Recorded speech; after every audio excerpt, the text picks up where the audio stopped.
Walang mali sa ginawa mo, anak. Ginawa mo lang kung anong tama. Naniniwala ako na proud ang lola mo sa'yo. Salamat pa. Oh, nandiyan na pala yung sundo mo. Story time. Ako nga pala si Regine. Nagkahiwalay kami ni Carl nung na-assign siya bilang leader ng grupo na susugpo sa mga taong nahawaan sa Ilocos. Kaya naiwan ako sa camp namin. Pero habang nasa tent ako at nag-check ng files, biglang may dumating na private sa tent ko at tinawag ako nun. Sir, pinapatawag kayo ni General sa function room. Sige, susunod ako. Okay po sir. Pagkasabi nga sa akin ng isang private namin, nagtaka na ako kung anong nangyayari at bakit bigla akong pinatawag ni General. Pagdating ko nga sa may function room, sinabihan kagad ako ni General sa nangyayari sa Ilocos. May problema tayo, Captain. Ano po yun sir? Hindi na malocate si First Lieutenant. Saan daw siya huling nakita? Sa may school kung saan nagsimula ang lahat ng to. Sinubukan na ba nilang i-check ang lugar? Ayon kay Corporal Domingo, hindi niya raw nila chinek dahil dinumog na raw ang school ng mga infected na tao. Kaya kakailanganin ko ng tulong mo. Maraming sundalo na rin ang nawala at namatay. Kaya kakailanganin natin mag-deploy ng mga sundalo doon. Bilang dumarami na rin ang mga taong infected, maaaring malaki pa ang maging pinsala nito kapag tumagal pa ito. Captain, ihanda mo na ang grupo mo. Pupunta kayo ngayong gabi sa Ilocos. Roger that, sir. Give me a good news. Yes, sir. Move. Sinabihan ko na nga ang buong grupo ko na meron kaming misyon, kaya pinaghanda ko na sila dahil aalis na kami pagkalipas ng 30 minutes. Pero habang nag-aayos ako ng gamit ko, napansin ko yung mga sulat at mga iniwan sa akin ni Lola ng mga spell. Hindi ko alam pero naisip kong dalhin yon. Matagal-tagal ko na rin di pinakikialaman to dahil naaral ko na ang lahat ng to. Kahit ang dalawang pagtaas ng kamay para bumuhay ng pinatay ko. Pero habang pinapasok ko yun sa bag ko, biglang pumasok si Sergeant. Excuse me, sir. Yes, Sergeant. May nakarating na balita sa akin. Possible raw na nakagat si First Lieutenant Carl. Ilihim mo muna ang tungkol dito, Sergeant. Maganda na kayo. Malapit na tayong umalis. Yes, sir. Carl, hintayin mo ako. Pagkatapos nga naming maghanda, pinatawag ko ng lahat para tipunin ang mga yon. Marami ng sundalo ang hindi makakabalik sa kanilang pamilya. Marami na rin ang naging infected.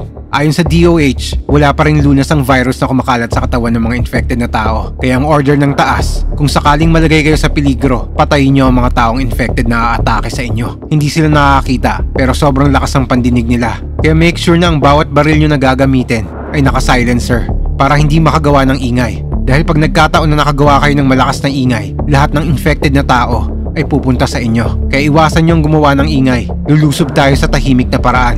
Ngayon tayo kailangan ng mga kasama nating sundalo. Iligtas natin ng marami pang inosenteng tao para sa mga sundalong binuwis ang buhay nila. Nagkakaintindihan ba tayo? Yes, sir! Move! Tinungo na nga namin ang Ilocos. Pagdating namin sa bungad nito, kung saan nakatayo ang camp, pumunta kaagad ako kay Corporal Domingo para humingi ng balita tungkol sa nangyari kay Carl. Corporal, anong nangyari? Hindi ko muna pinalam sa taas ang totoong nangyari. Dahil alam ko sa'yo ipapasa ang misyon na to. Kaya ang pinalam ko lang, hindi na malocate si First Lieutenant. Pero ang totoo, nakagat siya sa loob ng school. Corporal, umalis na kayo. Roger that, sir.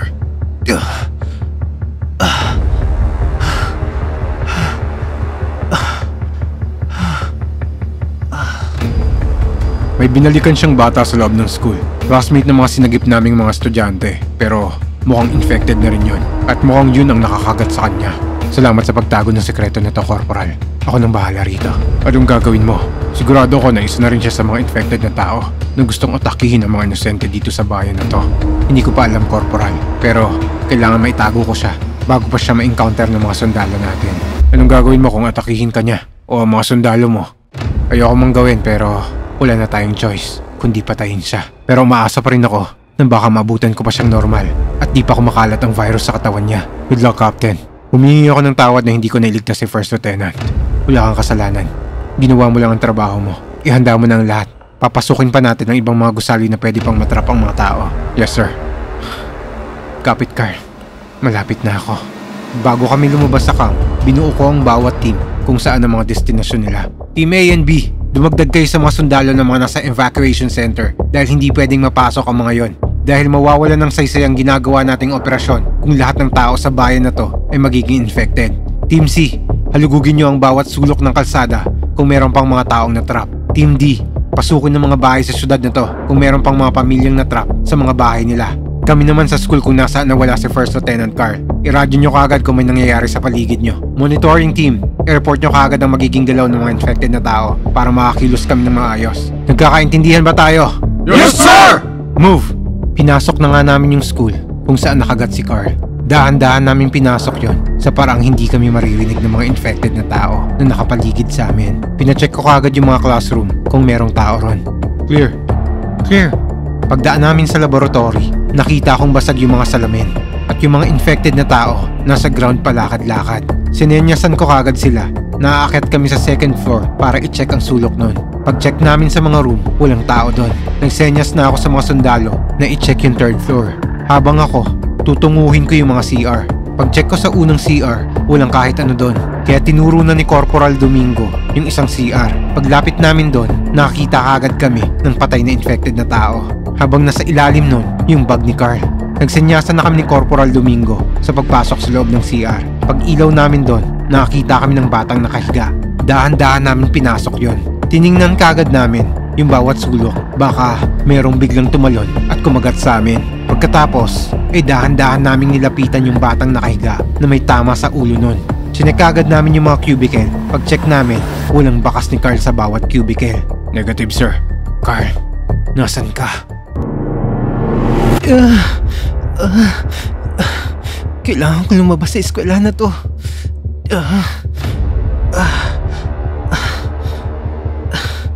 Hanggang makarating nga si Carl sa bayan habang nagtatago-tago sa mga infected na tao at sa mga sundalo. Hindi na ako magtatagal. Paramdam ko, hindi ko na kayang pigilan to.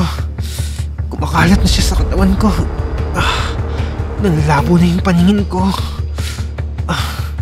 Hanggang huminto si Carl sa isang eskinita at sumandal muna siya sa pader.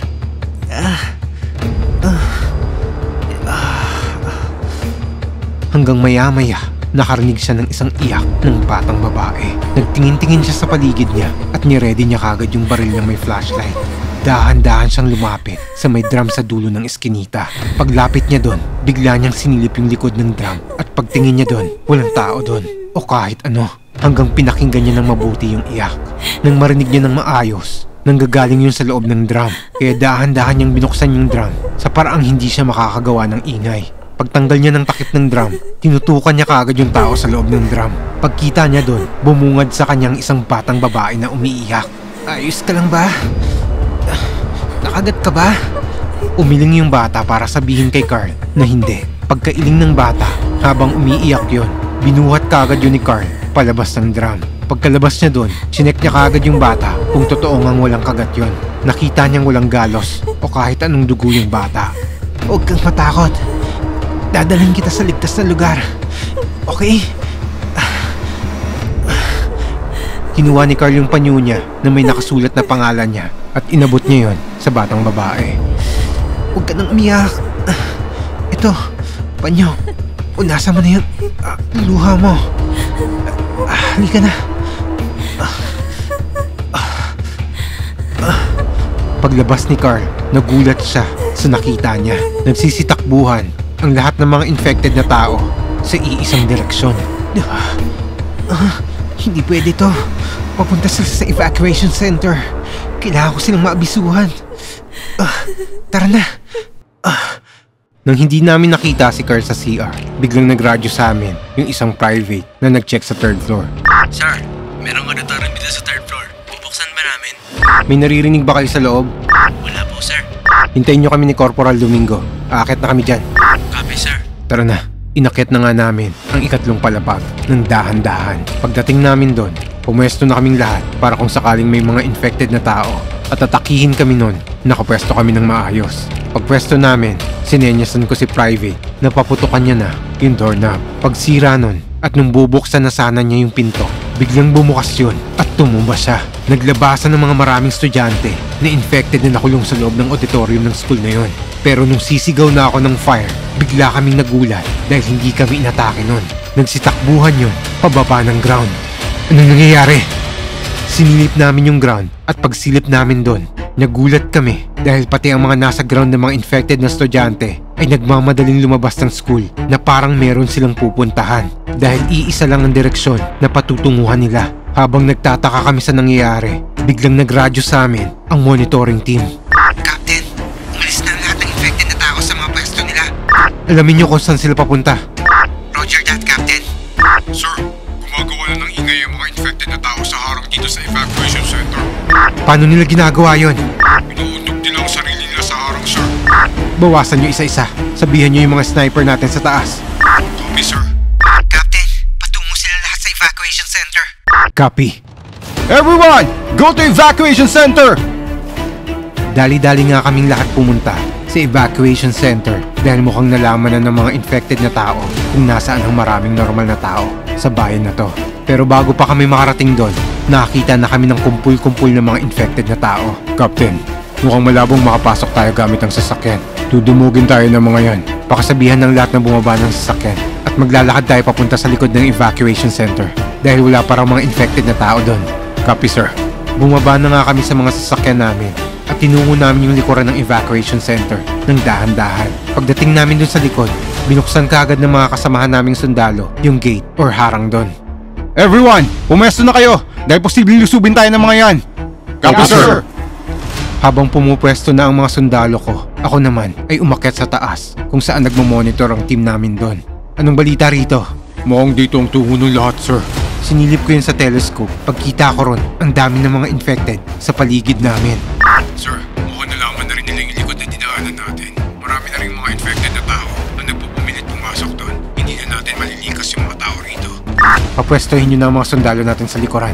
Roger that, sir. Pero, anong plano mapagsabay-sabay tayong nilusob ng lahat ng yan? Hindi ko pa alam, Corporal. Pero, ihanda nyo na yung mga bomba natin. Copy, sir. Sir, may nakapasok na 2 tao sa field. Papunta rito sa atin. Mukhang isa sa mga kasamahan natin to. May kasamang bata. Patingin ako. Sir, patumbahin na ba namin? Pagsilip ko sa telescope, nakita ko si Carl na naglalakad na iika-ika at may kasamang batang babae na naglalakad sa field palapit sa building ng evacuation center. Bigla akong napasigaw sa sundalo ko. Hold your fire! Everyone, hold your fire. Paano siya nakapasok dito? Hindi ko rin alam, Captain. Sasalubungin ko si Carl. Sabihin ng lahat na walang magpapaputok. Copy that, sir. Dali-dali nga akong bumaba. Pagdating ko sa baba, hinarangan ako ni Corporal Domingo. Sir, anong gagawin namin pag inatake kayo? Patayin niyo siya. Roger that, sir. Umalis na kaagad ako para salubungin ko si Carl. Sniper team, lalapit si Captain sa target. Mag-ready kayo. Any unusual movement, shoot the target. Copy, sir. Paglabas ko ng evacuation center, dali-dali akong tumakbo papunta kay Carl. Paglapit ko sa kanya, pinatay ko ang radyo ko. Habang makikita sa katawan ni Carl ang ilang laser kung saan nakatutok sa kanya ang mga sniper. Regine! Akala ko hindi na tayo magkikita. Carl, okay ka lang? Daplis lang to kung tutuusin. Pero yung virus na kumakalat sa katawan ko, yun yung hindi okay. Dalhin mo na tong bata sa loob. Sumama ka sa akin sa loob. Hindi na, Regine. Wala pang lunas sa virus na to. Hindi ko na kayang pigilan pa to. Magiging tulad na rin nila ako. Carl, dito na magwawakas ang lahat, Captain. Kahit gamitin pa natin ang kapangyarihan mong patayin ako at buhayin ako. Mabubuhay mo nga ako pero isa pa rin akong infected na tao. Gawin mo kung ano ang tama, Regine. Nang biglang makarinig ako ng putukan sa likuran namin. Paglingon ko doon, nanggagaling yun sa secret entrance namin sa likuran. Binuksan ko kagad yung radyo ko. Captain, napasok na kami rito sa likuran. Hindi na namin kakayanin ang dami nito. Sir, nawasak lang lahat ng harang sa evacuation center. Paputukan nyo na lahat sila. Habang nasa gitna kami ni Carl, nagpapaputok na ang mga sundalo at sniper sa mga taong infected na nakapasok sa harang. Habang nakikita namin yon na nagtutumbahan papunta sa amin. Wala nang oras, Regine. Nandito na sila. Magiging tulad na rin nila ako. Hindi ko kaya, Carl. Sir, ginawa niyo ng pulis dyan sa field. Hindi na namin kayo kayang protektahan. Malapit na nilang mawasak ng tuluyan ng barrier at makakapasok na silang lahat dito. Hanggang mawasak nga ng mga yon ang lahat ng barrier at nakapasok sila sa field. Malayo pa ang mga yon sa pwesto namin ni Carl at makikita mo mula sa taas kung saan nakapwesto ang mga sundalo na halos 100,000 ang pasugod na papunta sa amin at papasok sa loob ng evacuation center. Kaya humantong na ako sa isang desisyon. Tapusin mo na to, Regine. Ikaw lang ang tatapos dito. Hindi ko kaya, Carl. Hindi ko kaya ako ang tatapos sa kaibigan ko. Malapit na sila, Regine. Hindi ko na kayang pigilan to. Carl. Hanggang biglang nawala na sa katinuan si Carl at sobrang lapit na sa amin ng mga infected na tao.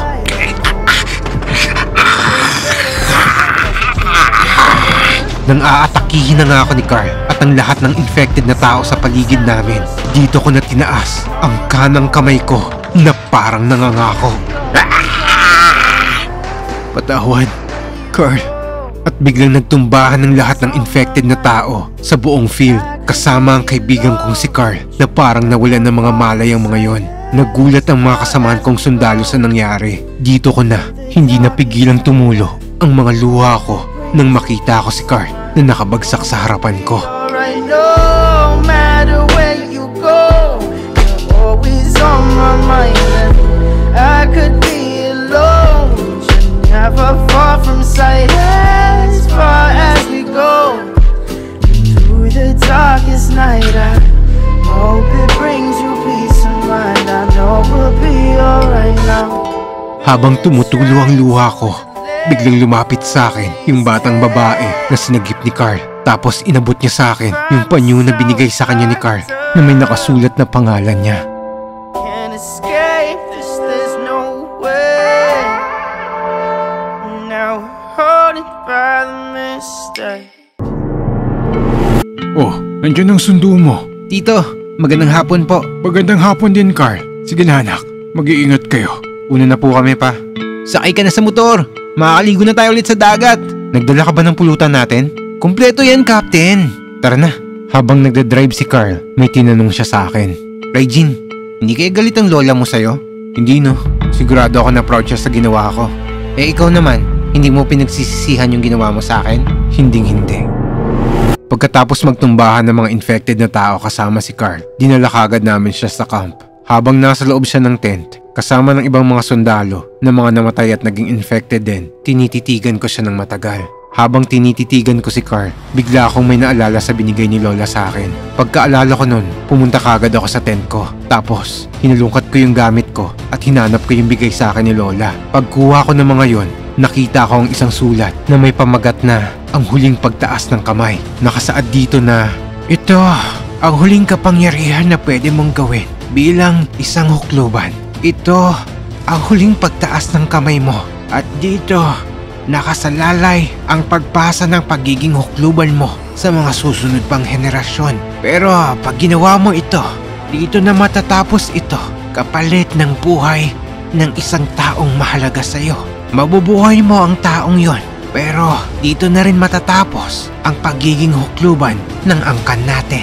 Gamitin mo ng maigi ito, Apo, dahil nakasalalay ang kapangyarihan at kaligtasan mo rito. Banggitin mo ang katagang ito habang nakataas ang kamay mo na parang nangangako at mabubuhay mo ang taong gusto mong buhayin at ibalik siya sa normal niyang pangangatawan. Nasa sayo ang desisyon bilang sumunod na hukluban. Pagkabasa ko nga nito, agad akong tumungo sa tent ng mga patay na sundalo at patago kong kinuha si Carl. Pagpunta namin sa tent ko, dito ko na ginawa ang orasyon na buhayin muli ang kaibigan ko. Pagkagawa ko nun, bigla na lang nagising si Carl na parang walang nangyari. Matapos mabuhay si Carl, nagulat ang mga kasamaan kong sundalo sa nakita nila. Pero pinalihim ko sa kanila ang nangyari na hindi nakagat si Carl at natrap lang siya. At dito na rin natapos ang pagiging isang hukluban ko.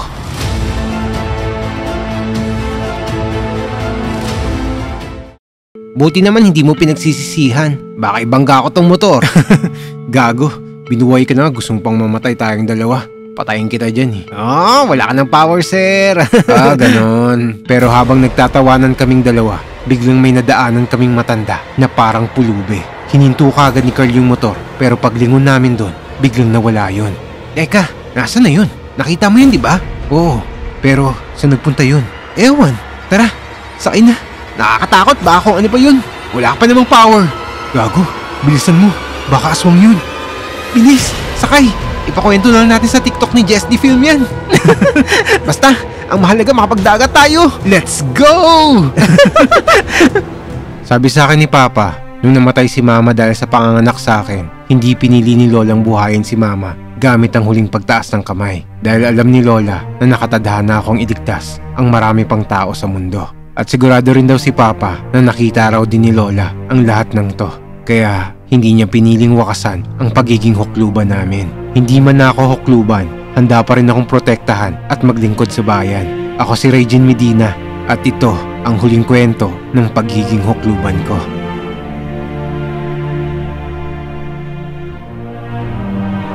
Sa lahat ng sumubaybay sa series na to, maraming salamat po. Kung hindi dahil sa suporta nyo, hindi ko magagawa ang lahat ng to. Kaya salamat po sa panunood nyo. Sana masuportahan nyo rin ang animated film series ko na i-release ko sa TikTok series ko sa halagang 110 pesos lang. Sa putong collaborative project, kaya di ko po masishare ng libre lang. Kaya sana po panoorin nyo siya sa darating na August. Narito ang teaser.